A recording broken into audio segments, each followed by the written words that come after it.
So, Susan, how is your inner dialogue going these days?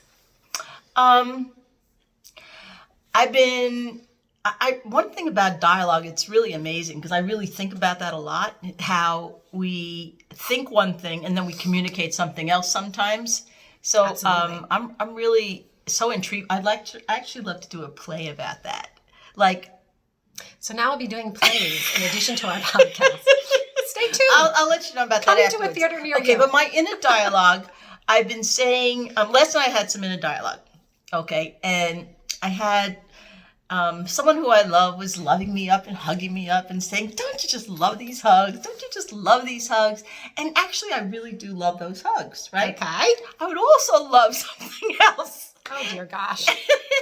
And there's where I battle. Because I'm accepting the love, the hugs, but then there's another voice saying, you want a little more. And I'm struggling with that in the sense that I'd like to silence it because I don't know if it's really serving me right now. I keep feeling like I'd love to get to a point to have a conversation about something, which I've already had a conversation about something that, has really been put on hold. And I keep saying to myself, okay, Susan, calm down, breathe through this. Let's approach this in 6 months from now. Okay. So meanwhile, be present with the hugs. Can I just throw a little You always do. nugget out there? I'm just throwing it. a nugget out there. Please, and I'm not please. at all telling you what to do or how to think. Okay. But the nugget is this. Mm-hmm. If there's a little voice that keeps showing up, yes, it means that you're not listening to it. The voice is there, and there's something else that needs to be processed around it. Right. So how and do I I'm do not that? saying, well, I don't know. Well, help me. Well, You're my coach. As we know. Come on. As we know. I know I have all the answers. You can tell me that. All the answers lie within you. And But I need you as my coach to help me get there. Okay. So let's do that. So, all right. So here's the thing. So would you like to share what the inner voice is actually saying? It's a little bit of a struggle saying that I love how you love me and I love how you appreciate me. And this is really pure. But then I'm going out of a realm of purity into judgment. And wanting something else that would be affirming. What do you think that affirmation is? Now that I love you, now I love you so much, and I know you love me so much, and I'm very, very, very thankful for that. But somewhere, I'm judging that if you love me that much, which I do believe you do, then you might do something else. Okay, so what I'm hearing is that you're sensing and that I don't there's like love. that. Yeah. Okay, so now I get it. So you're sensing that there's love, definitely. But in your mind, you're thinking that if one were to love in a certain a certain amount, right? That then their action should be maybe something different than what they're doing. Right. And the only thing that the book, the 5 love languages, right? So people come into people experience love and kind of think that they should show and receive love sometimes in different ways. So I'm just curious is there maybe a disconnect? Like maybe you're used to receiving and giving love in one way as opposed to seeing how your partner or this other person might be really showing love. Like this might be like their best, That's really interesting. Well, I'm not taking what I have for granted. Okay. In the sense that if I were just to stay present, which I do try my very best to do is stay present, then I am in a lovely situation. There's warmth, there's a wonderful energy. It's great. But then I go like 15 years down the road and I'm saying, I'm an old lady. Okay. And you're an old lady. I'm an old lady. You're going to be with me. Then I have nothing to worry about. You just took care of my problem. Okay. So, and that's really what really does bother me because when I go there, I always feel like you're worried about 10, 15 years from now. This is my other voice. I have 2 voices. One's over here saying, meow, meow, meow, meow, meow, and the other one is saying over here, open up, breathe in, one or two things is going to happen. You're either going to be living with Heather, or you're going to be dead. So it doesn't matter. Who cares? So stop worrying. Be present. Right. Well, okay. And I don't mean to be silly, but that's the truth. Right. So that's almost like even another thing that we tend to do is rather than enjoy what's happening right now, and we all do this, right? It's normal. We all, start to worry about the future. And when we worry about the future, we're not actually living in the present. Right.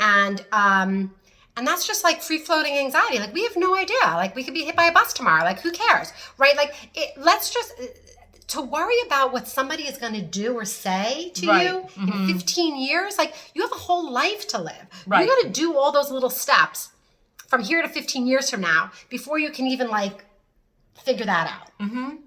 So my suggestion would be live each day and appreciate each day as it comes with whomever is in your life. Right, which is something I really, really have been doing, and really much happier. I feel like I have more of a glow, more of a presence about myself. But that what you were saying before was that inner dialogue or the inner critic. Sometimes it just likes to take me in another direction, and I really don't like it. I think I should name that person. Well, name that other you side can definitely of me. name it, but before you name it, I mean, the bottom line is usually that inner voice, and we all have it, right? That inner voice really, however we're going to get there, we can sit here and like process exactly what you say, and whereas the bottom line is it's saying that I'm not good enough, I'm not lovable enough, or not worthy. I'm not worthy enough. Like, you love me so much, but how come I'm not worthy of such and such? And that really, I'm trying to measure something, and there's judgment there, and I really have to relinquish it and let it go, because it's really not serving me or serving the true dynamics of what I have. So it's taking away from the present. Yes. And what could you tell yourself on a daily basis to acknowledge all the good things that are happening, to keep the good inner dialogue going, right? And I'm just going to throw this out there. Like, so one thing, like, I used to in my mind be like, and this is like after like a breakup or whatever, you tend to say something like, oh, all men are assholes, all men cheat and lie. Okay, now I know that that's not true. What I did, this is now a while back, I actually said, I'm going to change that dialogue. Right? There are good men in the world. Absolutely. Right? There are good men. Good men, good women, right. Of course, right? And so what's really fascinating now, because I even just put that thought in my head, when things happen, when somebody, holds the door open or lets me get in front of them in the line or helps me with a bag, it's like, oh, there are good men, right? Because it just reinforces that good positive sentence. So It's like, I'm just curious if there is something that you can kind of shift in your mind to really appreciate all the good that's actually happening in the present. I am exactly where I'd like to be right now. Yes. With who I'd like to be right now. Yes. In love like I am right now. And I'm going to enjoy the magic of the moment and hope I have many more moments like this. Absolutely. And you will. How was that? You tell me. Perfect. How do you feel? I had to breathe into it, and that when I I don't get into that battle and that dialogue with myself all the time. In fact, maybe it comes up every 6 months. So like you said, it is an unresolved thing. I'm not living it day to day, because when you do live that day to day, then it builds up as anger and resentment, and it destroys what you have. So it comes up every few months. So when it does come up again, I just have to bring myself back to center, and show gratitude.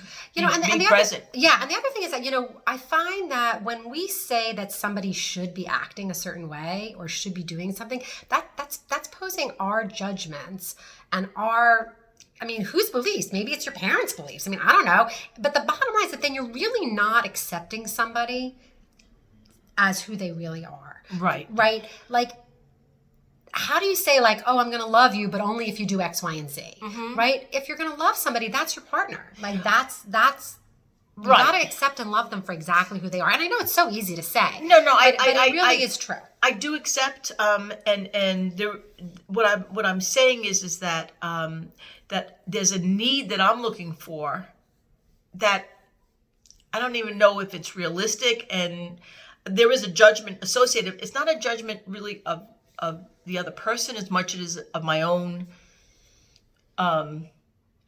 is it values, or what do you call that? Yeah, I might be, because I'm just wondering, what is that need? Because you see, all of this is really something that you're the only one who can change that dialect. So if the voice is still coming up, right? Because you started off saying like this voice keeps coming up. I think that there might be more for you to process and learn and grow from it. Because I'm not sure that you're going to be able to change him or anybody. Right. I mean, we know you can't. So the only reason the voice is coming up is because it's something that's unresolved within you. Right. It's like. Do you have any insight as to what you think it might be? It's an old paradigm, an old. Not rules, but old agreements, and but I think it's something that I want to own and really try to work at changing. Yeah. But that's really good that you brought that up, because an old paradigm. I mean, I talk about this all the time, right? We talk about this as coaches all the time. You know, a lot of times we're living by somebody else's rules, like. It's like I think part of it is just understanding what that old rule is and making a new rule, right? That works really for you and your values. Well, one of the things is that I think it could be a little fear-based, and in the sense of, you know, how am my life looking 10, 15 years from now? Well, if I go back 10, 15 years, I wouldn't trade where I am now for where I was 10, 15 years ago. So really, I think, you know, I just have to change the dialogue. Yeah. And when those moments do come up, which thank God they don't come up often, is really just breathe into the space of thankfulness and gratefulness for where I am, pretty much. You know, and if I'm not happy, then you do what you got to do. Yeah, I mean, cross that bridge when that happens. But I don't expect that's happening. But I mean, you know, we don't know what's going to happen in 15 years, right? You know, we don't know. Yeah. Well, thank you so much. I think it definitely did help. Appreciate it. You'll be with me, but so just remember, you'll be with me. On a beach. Absolutely. In a little baby white fence in front. Can we have a white fence? I'll put the white fence and you'll have your 2 puppies. Oh gosh. And I want to have a puppy too. Okay. We're gonna have Is that okay? We're gonna have a lot of puppies. And we're gonna do I like to cook. You can cook. I'm taking my beach walks, doing a little yoga. This is gonna be good. I'm gonna do Pilates. We're gonna have so much fun. Oh, we're gonna have a lot of fun. Yeah. We always have fun. Thank you so much. Can't wait. I have nothing to. I'm so excited. I have so much to look forward to. 15 years from now. Love you, sister. Love you too, baby.